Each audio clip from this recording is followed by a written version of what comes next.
Si, évidemment, on ne peut que se satisfaire de voir un premier recul du gouvernement. Enfin, il était temps. Et puis, on attend de savoir ce que ça donne sur l'ensemble de ce qui est porté par ce mouvement. Parce qu'en réalité, on a bien vu que la question de la taxe, très très vite, a été liée à la question de la justice fiscale. Or, puisque le budget est en cours d'adoption, il serait de bon ton, justement, de répondre à la question de la suppression de l'ISF, qui est quand même très très largement présente dans les revendications des Gilets jaunes.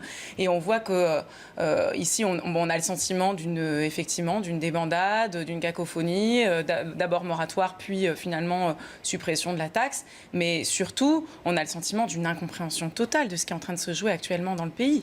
Et c'est ça qui interroge, parce que l'ampleur du mouvement, de ses revendications sociales, de ses revendications de justice fiscale, de ses revendications démocratiques aussi, ne semble pas du tout entendue. Et je vous ai entendu prononcer le mot États généraux. Je trouve qu'il y a quelque chose d'ironique. Les États généraux, c'est quelque chose de très sérieux pour faire participer le peuple. Et qu'à un moment, la solution dans une démocratie, elle vient du peuple.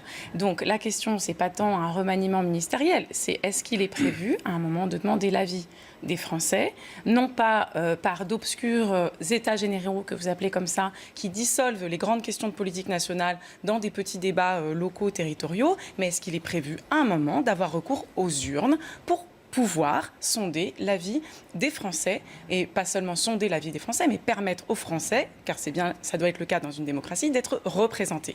Les messieurs du gouvernement sont mandatés pour pouvoir gouverner et appliquer une politique qui doit être dictée normalement par un Parlement qui est élu par le peuple.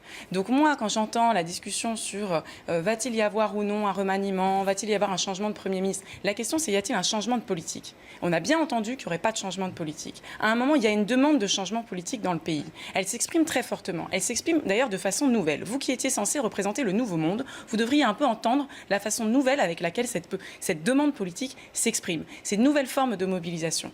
Entendons ce que les Gilets jaunes auront à dire dans les prochains jours. J'espère que vous les écouterez samedi, que vous ne vous contenterez pas de dire on a proposé des états généraux que personne ne nous avait jamais demandé, donc en fait ils ne peuvent pas se mobiliser. Ça tombe bien, il y a un gilet jaune sur ce plateau. Vous répondre ou pas? Parce que là en fait vous êtes en train de nous déblatérer votre idéologie libérale, la théorie du ruissellement, comme si vous veniez de trouver quelque chose dans une pochette surprise. C'est vous qui l'avez. Allez, on écoute Sarah Legrand. Vous appliquez ces politiques que vous n'avez pas besoin d'évaluer, puisqu'en réalité c'est la logique, c'est la même logique qui consistait à faire le CICE, à faire tous les cadeaux fiscaux, à ne pas lutter contre l'évasion fiscale et à s'attendre à ce que magiquement, en fait, les riches investissent dans l'économie réelle. On sait que non. Toutes les études prouvent que non. Toutes les études prouvent que le CICE a créé infiniment moins d'emplois que la réduction du temps de travail.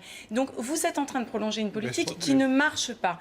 Et pas de chance. Pour vous, les Français s'en sont rendus compte. Et là, à un moment, je trouve que cette surdité, vous reparlez, vous vous rendez compte que vous reparlez de l'élection? Alors après, on nous dit, vous refaites le match, etc. Là, c'est vous qui ne cessez de parler d'une élection, alors que précisément, le pays est en ébullition et fait entendre que la politique qui est menée par une petite minorité au pouvoir n'est pas la politique qui est demandée par la majorité des Français. Et elle ne satisfait que quelques-uns, qui d'ailleurs ne n'ont pas manifesté dans les rues pour réclamer la suppression de l'ISF, que je sache. C'est pour ça que j'ai commencé en disant quand vous parlez de l'élection, vous devriez avoir l'humilité de savoir dans quelles conditions cette élection s'est produite, avec quel degré d'abstention. Quand vous entendez les Gilets jaunes, quand vous entendez la diversité de ce mouvement, ce que ces gens ont pu voter, ce que ces gens ont pu aussi faire comme choix de ne pas voter, de s'exprimer dans la grève civique de l'abstention. Aujourd'hui, ils s'expriment. Ils s'expriment avec leurs moyens qui sont radicalement nouveaux. Entendez ce qui se passe de nouveau dans le pays.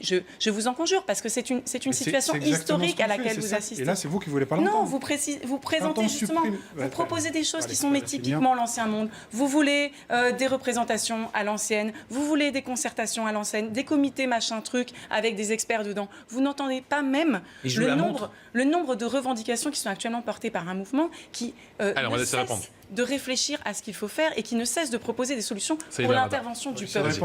Et pour le coup, je suis désolée, mais je vous trouve d'un flou. Je sais que vous adorez le en même temps, mais vous ne pouvez pas dire en même temps c'est une main tendue, mais on garde le cap. On a entendu, mais en fait, s'ils continuent à se mobiliser, c'est qu'ils sont minoritaires. Il faudrait qu'ils rentrent dans nos cadres de discussion qui sont ce qu'eux attendent. À un moment, il faut un peu de clarté. Est-ce que vous voyez ou non ce mouvement? Est-ce que vous entendez ou non la colère des gens? Est-ce que vous